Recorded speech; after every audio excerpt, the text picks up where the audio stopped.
शासनाच्या वतीनं खरेदी विक्री संघाच्या माध्यमातून शेतकऱ्यांना युरिया, डीएपी हे रासायनिक खतं खरेदी विक्री संघाच्या माध्यमातून पुरवण्यात येतात।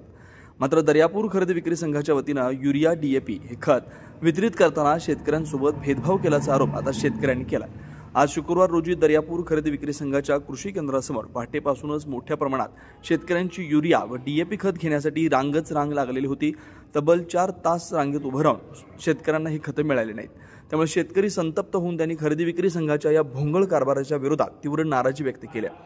शहरातील राजकीय पुढारी, मोठ्या शेतमालकांना परस्पर या खरेदी विक्री केंद्रातून खाते दिले जात असल्याचा सुद्धा आरोप आता होत आहेत।